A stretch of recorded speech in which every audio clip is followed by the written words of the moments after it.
تم نے کچھ نہیں کہا؟ ضرورت ہی نہیں تھی، تم ٹھیک جا رہے ہو۔ انتھونی پرائس نے پہلی مرتبہ زبان کھولی۔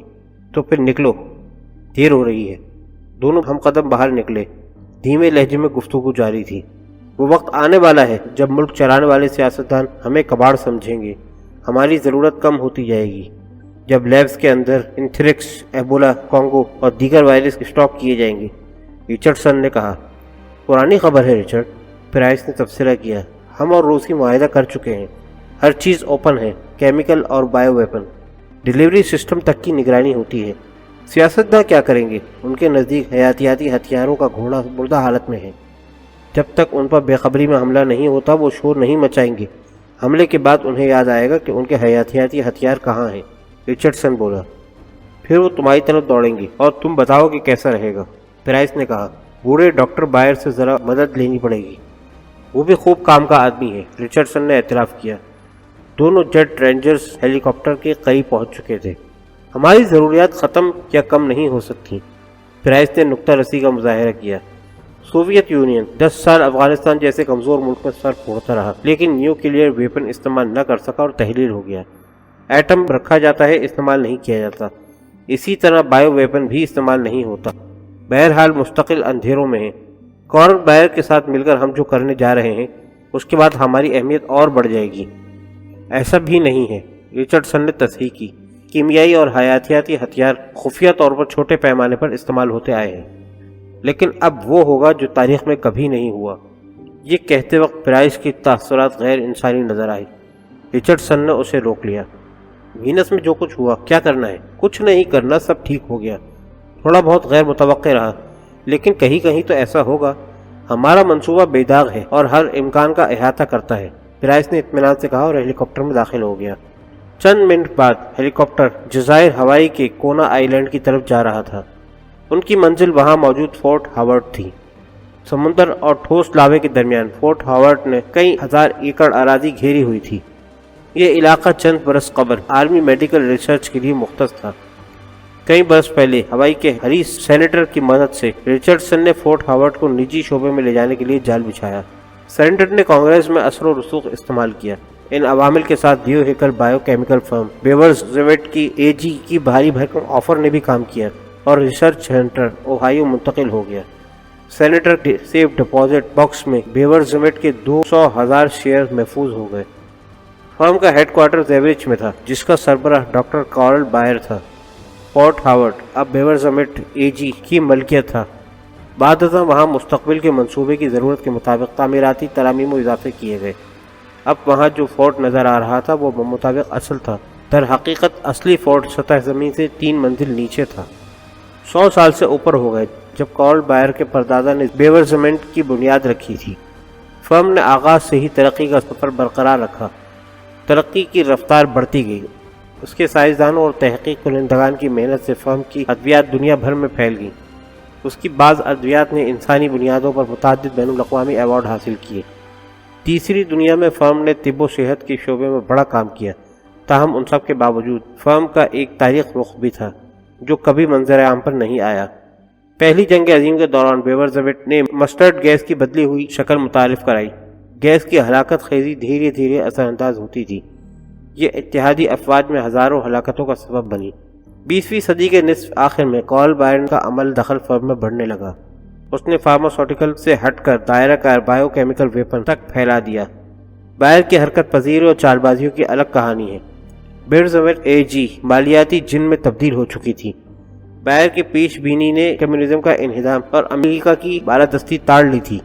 روس بقا کی جنگ لڑ رہا تھا اور امریکہ واحد سپر پاور کے مزے لوٹ رہا تھا۔ بائر کے شیطانی ذہن نے دونوں جانب سے سرمایہ بنایا۔ اس وقت کارل بائر کونا آئی لینڈ میں اپنے دونوں امریکی ساتھیوں کے استقبال کے لیے موجود تھا۔ سطح زمین سے اوپر دوسری منزل کا تمام رقبہ بائر کا دفتر تھا۔ وہ رچرڈسن اور پرائس کے ساتھ وہاں موجود تھا۔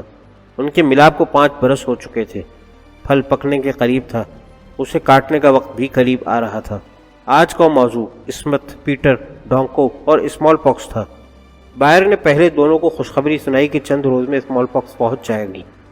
تمہارے روسی مہروں نے ضمانت دی ہے؟ رچرڈسن نے سوال کیا۔ بے شک ایسا ہی ہے۔ اگر کوریئر کسی وجہ سے ناکام ہوتا ہے تو ہم باقی نصف ادائیگی روک دیں گے، لیکن ناکامی کا پہلو ہمارے پلان کا حصہ نہیں ہے، اس لیے ادائیگی بھی نہیں رکے گی۔ لیکن گڑبڑ تو شروع ہو گئی ہے، وینس میں کیا ہوا؟ دوسرا سوال بھی رچرڈسن کی جانب سے آیا۔ بائر نے جواب دینے سے پہلے ڈی وی ڈی پلیئر آن کیا۔ اسکرین روشن ہونے پر سینٹ مارک اسکوائر کا منظر ابھرا۔ یہ فوٹیج ایک اطالوی صحافی نے حاصل کی تھی جو وہاں اپنی فیملی کے ساتھ موجود تھا۔ بائر نے وضاحت کی، یہ فوٹیج اور کس کے پاس ہے؟ رچرڈسن نے تیسرا سوال کیا۔ کسی کے پاس بھی نہیں، میرے آدمی فوراً صحافی تک پہنچ گئے تھے۔ آئندہ اسے کبھی اپنے بچوں کی تعلیم پر ایک سینٹ بھی خرچ نہیں کرنا پڑے گا، اسے خاصا نواز دیا گیا ہے۔ بائر نے اسکرین کی طرف اشارہ کیا۔ دائیں جانب یوری ڈانکو ہے، روسی سیکورٹی سروس کے میڈیکل ڈویژن کا ہائی آفیسر، اور وہ بائیں جانب جان اسمتھ۔ رچرڈ، پرائس نے زبان کھولی۔ اسمتھ کو میں ہیڈس پروجیکٹ کی وجہ سے جانتا ہوں، وہ یو ایس ایمریٹ میں تھا۔ افواہ تھی کہ وہ روسی میڈیکل انٹیلیجنس ڈویژن میں کسی سے ربط رکھتا ہے۔ ہم نے این ایس اے کھنگالنے کی کوشش کی لیکن وہ صاف مکر گیا۔ دیکھ لو، اس کا ذریعہ ڈانکو تھا۔ بائر نے ایک سلسلہ کلام جوڑا۔ 1 ماہ قبل مجھے اطلاعات ملنا شروع ہوئی تھی کہ ڈانکو بایو پورٹ کے آس پاس کچھ سونگتا پھرتا ہے۔ جیسے ہی ہمارے کوریئر کے نکلنے کا دن قریب آیا، ڈانکو نے دوڑ لگا دی۔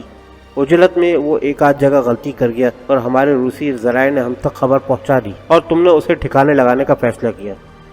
رچرڈسن نے کہا، تمہیں چاہیے تھا کہ زیادہ ادائیگی کر کے بہتر آدمی ہائر کرتے۔ اٹلی میں وہی بہترین تھے۔ بائر کا لہجہ سرد ہو گیا۔ میں انہیں پہلے بھی استعمال کر چکا ہوں، لیکن اس مرتبہ ہاں، بہتر ہوتا کہ ڈانکو کو مشرقی یورپ میں دھر لیا جاتا۔ بائر نے اعتراف کیا، لیکن وہ تیزی سے حرکت پذیر تھا اور اپنے کھوج مٹاتا جا رہا تھا۔ ہمارا بہترین چانس وینس ہی تھا۔ جیسے ہی مجھے اطلاع ملی کہ ڈانکو کسی سے مل رہا ہے، میں نے اسی لمحے دونوں کو اڑانے کا حکم دیا، لیکن ڈانکو سے ملنے والا بچ گیا۔ پرائس نے نشاندہی کی۔ یہ چوک درست کر دی جائے گی، بائر نے جواب دیا۔ اس وقت ہمیں پتہ نہیں تھا کہ ملاقاتی کون ہے۔ اصل نقطہ یہ تھا کہ ڈانکو جو خبر لے کر نکلا تھا وہ اسی کے ساتھ دفن ہو گئی۔ کیسے کہہ سکتے ہو؟ رچرڈسن نے اعتراض کیا۔ غور سے دیکھو۔ بائر نے ڈسک دوبارہ چلائی۔ رچرڈسن اور پرائس بغور دیکھنے لگے۔ سب کچھ سیکنڈوں میں شروع ہو کر ختم ہو گیا، بائر نے کہا۔ پھر چلاؤ۔ پرائس بولا، اسٹاپ واچ نکالی۔ دونوں نے توجہ اس حصے پر مرکوز کی جب ڈانکو اسمتھ کے ساتھ بیٹھتا ہے۔ کتنی دیر بیٹھا ہے؟ دونوں نے ڈانکو کے ہاتھوں پر بھی نگاہ رکھی ہوئی تھی۔ ملاقات کا وقت بہت قلیل تھا۔ ڈانکو کوئی چیز اسمتھ کو نہیں دے سکا۔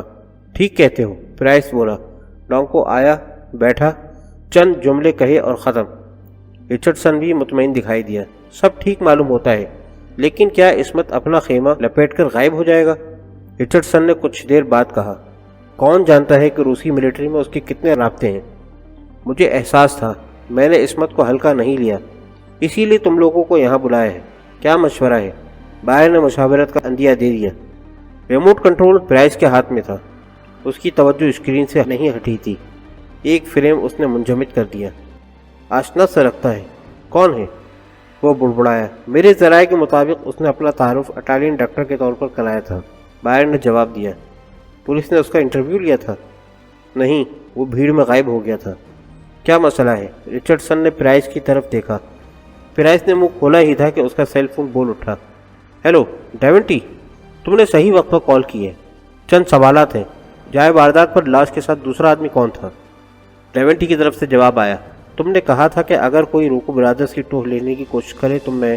ہاں، کون آیا تھا؟ میرا ایک دوست پیٹر بادل، پہلے وہ SAS میں تھا۔ ہاں، میں اسے جانتا ہوں۔ وہ تم سے کیا مانگ رہا تھا؟ پرائس اسکرین پر جامد فریم میں پیٹر کو گھور رہا تھا۔ ڈیونٹی نے پیٹر کے ساتھ ملاقات کا احوال سنایا۔ تم نے اسے کیا بتایا؟ وہ روکوز کی شناخت جاننا چاہتا تھا۔ میں نے بتا دیا، کوئی اور چوائس نہیں تھی۔ وینس میں اس کے اور بھی رابطے ہیں، وہ کسی اور سے معلوم کر لیتا۔ وہ روکوز کے رہائشی علاقے پالرمو گیا ہے، تنہا ہے۔ پرائس کچھ سوچ کر بولا، ٹھیک ہے، اگر وہ پالرمو سے رابطہ کرے تو مجھے بتانا۔ رابطہ منقطع کر کے اس نے اسکرین کی جانب اشارہ کیا اور پیٹر کے بارے میں وضاحت کی۔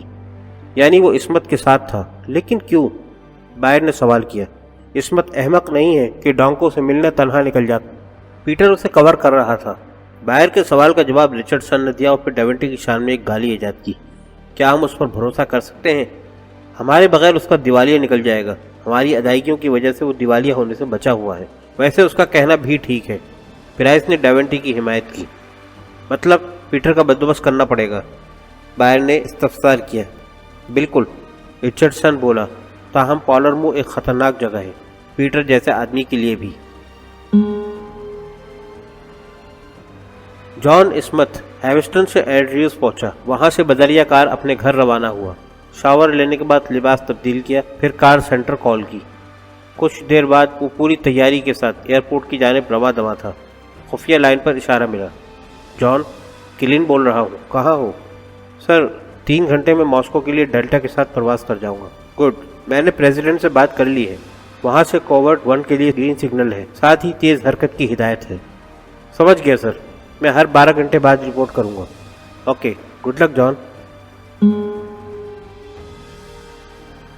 ڈیلٹا L1011 پہلے لندن پہنچا، وہاں سے ایندھن لے کر وہ پھر پرواز کر گیا۔ صبح سویرے ایئر کرافٹ نے ماسکو کی سرزمین کو چھو لیا۔ اسمتھ ملٹری آئی ڈی کے ساتھ کسٹم اور امیگریشن سے گزر کر کیب کے ذریعے ریڈ اسکوائر کے قریب شیلٹن ہوٹل میں منتقل ہو گیا۔ دروازے پر ڈونٹ ڈسٹرب کا اشارہ دے کر اس نے غسل کیا۔ ذہن میں 4 گھنٹے کا وقت سیٹ کر کے وہ خواب غفلت میں چلا گیا۔ چند گھنٹے کی نیند وہ لندن میں اترنے سے پہلے لے چکا تھا۔ سحپہر کے وقت وہ ماسکو کی سڑکوں پر تھا۔ افغانستان سے نکلنے کے بعد رشیا متبادل تبدیلیوں کے دور سے گزرتا آ رہا تھا۔ وہ سیاحوں کی مانند چکراتا ہوا مطلوبہ پتے کی جانب بڑھ رہا تھا جو کلین نے اسے مہیا کیا تھا۔ وہ جانتا تھا کہ کس شخصیت سے اس کا سامنا ہونے والا ہے۔ اس آگہی نے اسے مضطرب کر دیا تھا۔ منزل پر پہنچ کر اس نے سائن بورڈ کو دیکھا، وہاں سنہرے الفاظ میں بے ڈیجیٹل کارپوریشن لکھا تھا۔ گلاس ڈور کی دوسری جانب کاؤنٹر کے عقب میں لفیس لباس زیبتن کیے مرد و خواتین متحرک تھے۔ قسمت نے رک کر گہری سانس لی اور اندر قدم رکھ دیا۔ اس کا مطلوبہ چہرہ دائیں جانب تھا، عمر 30 کے قریب، زلف سنہری اور بیضوی چہرے پر کھڑی ستواں ناک، ٹھوری میں گڑھا، آنکھیں سیاہ۔ وہ صوفیہ تھی جس کے مدفن پر وہ الیگزینڈریا گیا تھا۔ وہ جذبات کو قابو میں رکھ کر اس کی جانب بڑھا۔ وہ صوفیہ کی بہن رینڈی ریسل تھی، صوفیہ کی کاربن کاپی۔ یوں لگا جیسے صوفیہ پھر سے زندہ ہو گئی ہے۔ جان! رینڈی ریسل کی آواز میں حیرت کا عنصر شامل تھا۔ رینڈی اپنی حیرت پوشیدہ رکھنے میں ناکام رہی تھی، دیگر اسٹاف نے بھی محسوس کر لیا۔ میرے آفس میں بات کرتے ہیں۔ رینڈی کا لہجہ بدل کر کاروباری ہو گیا۔ چند منٹ بعد دونوں آفس میں بیٹھے تھے۔ ناقابل یقین! رینڈی کا تحیر پھر لوٹ آیا۔ کب؟ کیوں؟ کیسے؟ خوشی ہوئی تمہیں دوبارہ دیکھ کر، اسمتھ نے کہا۔ دراصل یہ ٹرپ اتنا اچانک تھا کہ تمہیں بتانے کا موقع ہی نہیں ملا، جس کے لیے میں معذرت خواہ ہوں۔ ہیڈ اس پروجیکٹ کے بعد رینڈی کو ماسکو میں بطور فیلڈ آفیسر متعین کر دیا گیا تھا۔ وہ CIA کی نمائندہ تھی۔ رینڈی کی اصل حقیقت سے صرف کلین باخبر تھا۔ اس نے اسمتھ کو رینڈی کی لوکیشن اور افادیت کے بارے میں بتایا تھا، اس سے پہلے کہ رینڈی سوال کرتی۔ اسمتھ نے کیسے اسے دریافت کیا؟ اسمتھ بول پڑا۔ کیا یہ جگہ بات کرنے کے لیے محفوظ ہے؟ قطعی محفوظ۔ بگ ڈیٹیکٹر موجود ہے اور ہر رات ڈبل چیکنگ ہوتی ہے، میرا مطلب ہے سویپنگ۔ میں جانتا تھا تم ماسکو میں ہو۔ فی الحال اہم بات یہ ہے کہ مجھے تمہاری مدد درکار ہے۔ ایک بہت اچھا آدمی مارا گیا ہے اور میں جاننا چاہتا ہوں کہ زیر آپ کیا سازش ہو رہی ہے۔ رینڈی نے بغور اس کی بات سنی۔ اسمتھ کے پاس جھوٹ بولنے کی گنجائش تھی، تاہم رینڈی بخوبی آگاہ تھی کہ پروفیشنلز کے مابین یہ ایک عام سی بات ہوتی ہے۔ اس کے لیے یہ اطمینان کافی تھا کہ اسمتھ کوئی ضروری بات نہیں چھپائے گا۔